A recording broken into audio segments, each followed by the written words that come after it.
Hello, this is Dias and a new author's story from my channel Russian Revenge Story. Sergey stepped on the gas. This trip was so long that he told his wife on the phone, Karinka, I've already forgotten what you look like. She only laughed in response. You'll come and immediately remember. And anyway, how could you forget if we've been living together for 10 years? It's time to remember. Karina burst into laughter, and Sergey's chest even turned over because he missed her terribly.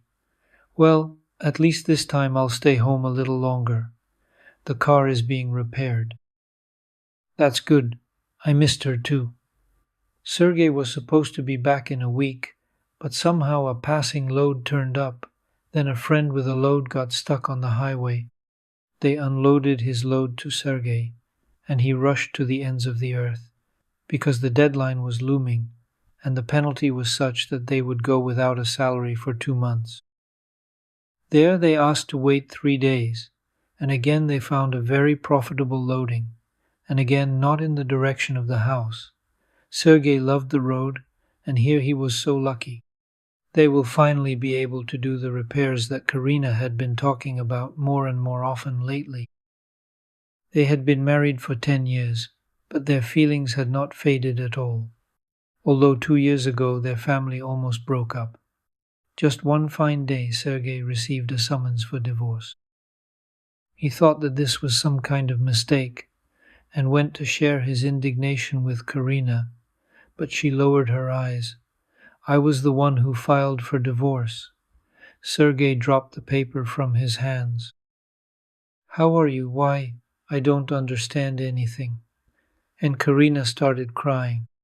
Seryoza, you're good, you're wonderful, I love you very much, but I'm not worthy of you. You'll meet a better woman who will definitely give birth to your child. He slowly sat down on the sofa. So, that's how it is? You decided everything yourself? You didn't ask anyone about anything. Well, if that's what you want, then we're getting a divorce. He grabbed his jacket and ran out into the street. He wandered the streets for a long time. He returned home only at night. He turned on the light in the kitchen and shuddered. Karina was sitting at the table. Her face was swollen from tears, and in general, she was so pathetic that Sergey couldn't stay angry any longer. He sat down opposite her. I want you to hear me. I don't need any child without you, understand? I want you to always be next to me, always. I love you, and I really hope that this won't happen in our family again. Karina burst into tears again and threw herself on his neck. I was so afraid that I would have to live without you. The topic of children became a sore point for Karina 3 years after the wedding. Sergey did not understand why she was so fixated on it, because they had not been living together for very long. But his wife seemed to have gone crazy. She herself ran to doctors and dragged him along with her. All the doctors said the same thing. Everything is fine, wait. But Karina cried and went to look for another clinic. Then she seemed to have resigned herself, or so Sergey thought, but it turned out not to be. He himself did not understand why nothing was working out for them, but he decided that when the time came, then everything would happen, and if it did not, well, it was not meant to be. Of course he wanted children, but he was not going to make a catastrophe out of it. He got home only in the evening. The entrance smelled of some delicious meat, and Sergey was sure it was from their apartment. He didn't have time to open the door. It swung open on its own, and Karina hung on his neck with a squeal. The man inhaled the familiar scent of his wife and thought that he was still very happy in a way that no one else was unhappy. They had been poor for 2 days and hadn't left the house, and on the 3rd day Karina was getting ready to go somewhere. Where are you going? Oh, Seryoza, we were going to the bathhouse with some girlfriends we had agreed a long time ago. It would be awkward to refuse. Sergey laughed. And do you remember how you didn't like the bathhouse before? You always said, "Ugh, it's hot there. There are people there." That was true. In the city, almost everyone had a bath or shower, but Sergey really loved going to the bathhouse. Not so much to wash, but to steam. At first, Karina categorically refused to go with him. Once he managed to persuade her. It can't be said that the young wife was delighted, but she changed her mind a little. Now she occasionally agreed to accompany Sergey. Well, she was getting ready here even without him. Sergey stretched. Well, go ahead, and I'll probably take a nap. I can't sleep after the journey. Karina kissed him on the cheek. Rest, dear. I won't be long. When he woke up, Karina was already bustling about in the kitchen. Her face was flushed. It was immediately obvious that she had had a great steam bath. Oh, you're just glowing. I need to get out somehow, too. Go, of course. Well, go tomorrow. There's no point in sagging the sofa. Sergey laughed. Okay, since you're so worried about the sofa, tomorrow morning I'll go shopping for everything I need to do the repairs, and then to the bathhouse. Karina smiled back. So you'll go, get a steam bath, wash up, so you can start the repairs clean? Exactly. They had dinner and Karina went to bed, saying she was tired. He covered her with a blanket and went out. After the bath you really do feel tired. Let her sleep, and he'll watch a movie. Several days passed. The renovation was in full swing. Karina announced that she was going to the bathhouse again. He was surprised. You were just here recently. Seryoza, it seems to me that this dust, whitewash, glue, they just ate into me. Only the bathhouse will cope. Don't worry, Katya will keep me company, so I'm not alone. Well, go of course. Just don't sweat it out there for too long. Okay, honey. Karina ran off, and Sergey was dropping his tools. What's wrong with her? She used to dislike the bathhouse, and now she really loved it. It's all so strange. Maybe she's got someone else? This thought made Sergey sit down. What? Anything is possible. After all, the doctors don't say which of them is the problem. Maybe it's not about Karina at all, as they somehow think, but about him?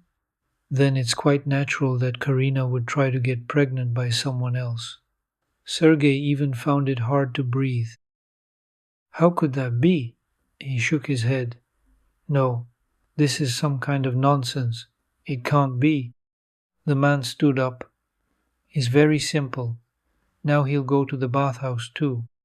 And if his wife sees him, she'll say that she teased him. And he also decided to wash off the construction dust. He got ready quickly. He ran out into the street. He stopped. So, there are two bathhouses in the city. Which one could Karina go to? One is very old, still from the Soviet era, but the other is modern. All equipped, though private.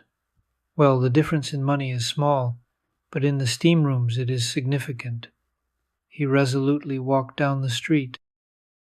And while he was walking, he remembered that the old bathhouse would be right on the way to the new one, so he would drop in. The old bathhouse was closed for repairs, and judging by its condition, it had been closed for more than a day, but now everything had resolved itself.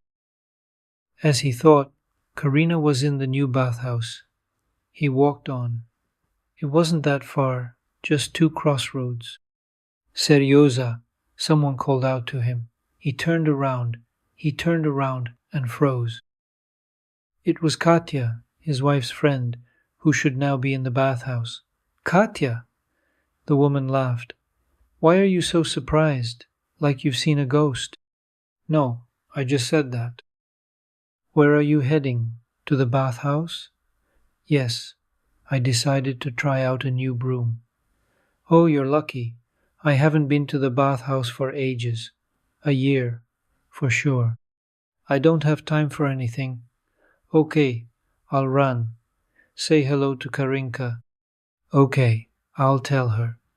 Katya ran off, and Sergey stood there for a while. Well, the happy family life was over. He could go home. What's the point of going to the bathhouse now? What if he sees something there that he can't forgive Karina at all? He won't be able to control himself. He'll do something stupid, and she's essentially innocent. Every person wants complete happiness, and without children, it can't be complete. He moved forward decisively. But no, he had to see everything. He had to tell Karina that he didn't blame her for anything, that he would file for divorce himself and free her from his presence. Sergey reached the bathhouse in a few minutes. He didn't want to think about anything else. He wanted to end it all as soon as possible. It was a shame, of course, that it was like this. Didn't he really deserve a normal conversation, without deception? Sergey yanked the door towards himself. The lobby was quiet, strange, as if it were a non-working day. He walked to the door to the locker room. Sir, can't you read? There's a notice on the door that the bathhouse is closed to visitors today. He turned around, confused, to a woman who had come out of a door. What do you mean it's not open? It should be open. It should be, but it doesn't have to be. That is, of course, it's open, but not for everyone. Sergey's face darkened. For the chosen ones, perhaps? The woman suddenly smiled. Well, to some extent, yes. She had barely finished speaking when the door to the locker room opened, and kids about 5 years old poured out, screaming and making noise. Sergey was dumbfounded and looked at the flushed kids, while the woman handed out jackets to them. Mikhailovna, come later. We'll have some tea while they bring in the next group. He turned around at the familiar voice and met Karina's eyes. Seryoza, she sighed. What are you doing here? And he stood there, not understanding what he was doing. Me? I went to the bathhouse too, and I met Katya, who should be with you. Karina, what's going on? Why are you lying to me? Let's go. I'll explain everything to you. She pulled him along, and Sergey had no choice but to follow her. They entered a small room. There was a table and 2 sofas. I see you know everything. Karina quickly looked at him. Sergey, don't say anything you'll regret later. You've made up some nonsense. Sit down. Sergey sat down. He didn't understand anything, and it was somehow scary. My heart ached. I couldn't breathe. Sergey, I came to the bathhouse once. Anyway, I met a friend of mine here. She works in an orphanage. She told me that they had some kind of major breakdown there. Anyway, they're changing the pipes, there's no water, they bring food, and washing the children is a real pain. The owner of the bathhouse overheard our conversation. As it turned out, she was from the orphanage herself. She suggested closing the bathhouse twice a week, so to speak, for special maintenance. The only problem was that there was no one to wash the little ones. Well, there just aren't that many staff at the orphanage. So I agreed to help. Sergey sat there, feeling himself letting go. And the easier it became, the more he realized how ashamed he was. So ashamed that he didn't even want to look at Karina. At that moment, the door swung open, and the same woman who had scolded him looked in. Karin, the next group has arrived, and your button is already looking for you there. Sergey looked at Karina in surprise, and she, embarrassed, headed for the door. He followed her. There were about 10 children in the lobby, just as small but maybe even a year younger than the first group Sergey had seen here. A little girl separated from the crowd and ran to Karina. Mom, Karina, I'm looking for you. Karina picked the girl up in her arms. I'm here. I haven't gone anywhere. Sergey silently left the bathhouse and headed for the house. He was in a strange mood.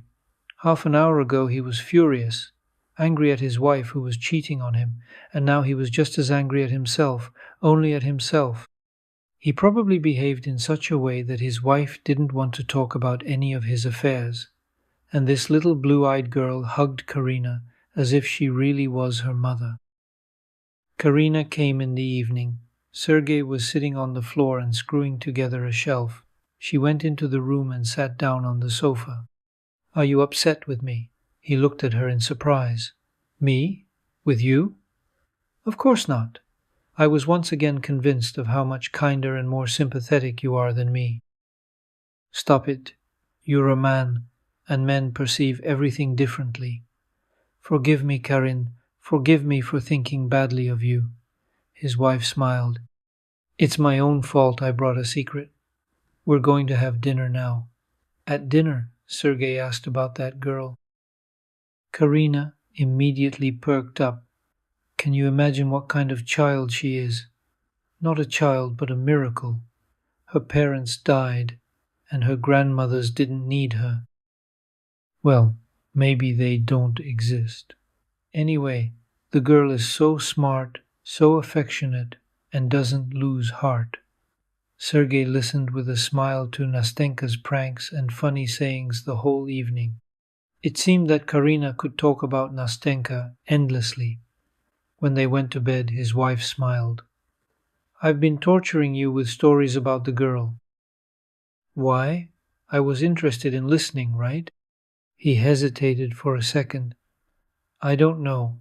Maybe I'm talking nonsense, of course, but if you have such affection, maybe you should think about taking her away? He felt his wife freeze. He wanted to say no. He was not serious about thinking that she was offended. But Karina suddenly hugged him so tightly that he almost choked. I was even afraid to ask you about this. You are the most wonderful. Not much time had passed, and Sergey was hurrying from the flight even faster. Now there was not one loving heart waiting for him at home, but two. Somehow he quickly forgot that Nastya was not their biological child. He had a strong feeling that the girl had been with them since birth, and he and Karina were her real parents. If you liked the story, please support me with a like. And to learn about the release of new, interesting stories, subscribe to my channel. All the best to you. Thank you for watching.